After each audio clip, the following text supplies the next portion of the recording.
पिछले पार्ट में हमने देखा सुना था कि शिव कैसे वहाँ पे उपस्थित होते हैं और दक्ष प्रजापति और उनके बीच में वाद विवाद होता है।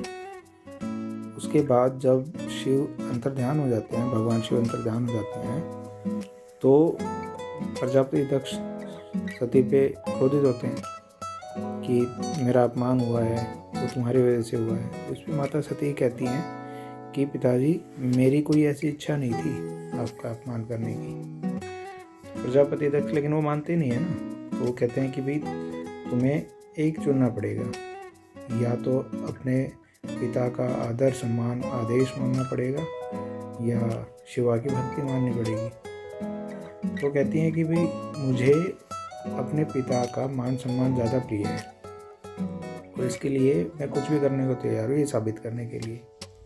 तो प्रजापति दक्ष वो तो बहुत हठी होते हैं। वो कहते हैं कि इसे पूरा करने के लिए, अपनी क्षमा याचना करने के लिए तुम्हें दंड मिलेगा। उस दंड को वो उनको दंड देते हैं 1,00,000 कमल की पत्तियों पे भगवान विष्णु का नाम लिखने का दंड देते हैं।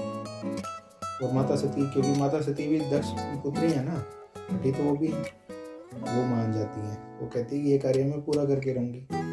अच्छा, इस कार्य में वो किसी की मदद भी नहीं लेती हैं। जो ये दासियाँ होती हैं ये फूल इकट्ठा करती हैं, और उनकी जो माता सती की माँ होती हैं, बहनें होती हैं, ख्याति और अदिति, वो भी फूल इकट्ठा करती हैं। लेकिन वो कहती हैं नहीं, सजा मुझे मिली है तो फूल भी मैं इकट्ठा करूँगी।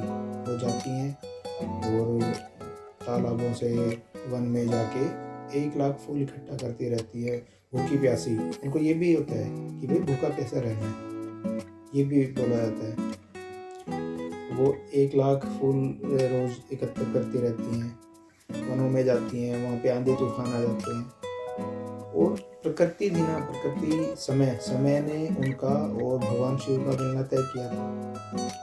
तो इस चक्कर के साथ साथ उनके दिमाग में, माता सती के दिमाग में भगवान शिव भी आते रहते हैं। ऐसे जैसे सौरी हैं, एक बार सौरी होती हैं तो उनको इमेज दिखाई देती है अर्धनारीश्वर की, क्योंकि ये तो समय ने तय किया हुआ था ना दोनों का मिलना। उसके बाद वो व्यथित हो जाती है इस चीज़ से कि भाई ऐसा क्यों हो रहा है, मैं अपने पिता की तरफ हूँ, मैं और भगवान शिव का ध्यान मेरे अंदर आ रहा है। तो भगवान शिव को कहती है कि भाई आप मेरे ना ध्यान में मत आओ, मैं परेशान हो गई हूँ और मैं अपने पिता की तरफ अपनी जो वो सिद्ध करके रहूँगी कि मैं उनका आदर सम्मान ज़्यादा प्रिय है।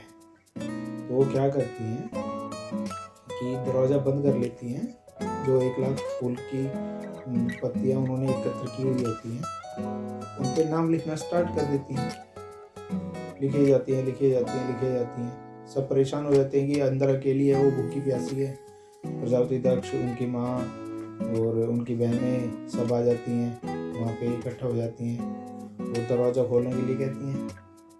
तो इतने में वो दरवाज़ा खोल देती हैं। दरवाज़ा खोल के वो कहती हैं कि भाई वो 1,00,000 पत्तियों पे भगवान विष्णु का नाम लिख दिया है।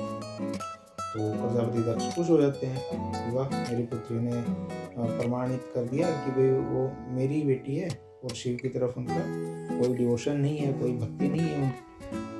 वो अंदर जाते हैं तो पत्तियाँ देखते हैं। पत्तियाँ जैसे ही देखते हैं उस बंद रह जाते हैं, एकदम से शोक में चले जाते हैं।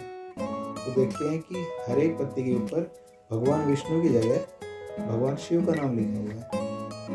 और वो कैसे होता है, क्योंकि माता सती के दिलो दिमाग पे इतना प्रभाव आ जाता है शिव का कि वो शिव लिख देती हैं। तो प्रजापति दक्ष इससे भी नाराज हो जाते हैं। इससे नाराज होके, लेकिन वो समझ जाते हैं कि भाई मतलब वो जो उनका दिमाग होता है ना, वो ये सोचते हैं कि इस चीज़ को किसी और तरह से हैंडल करना पड़ेगा। इससे आगे बात करेंगे। हर हर महादेव।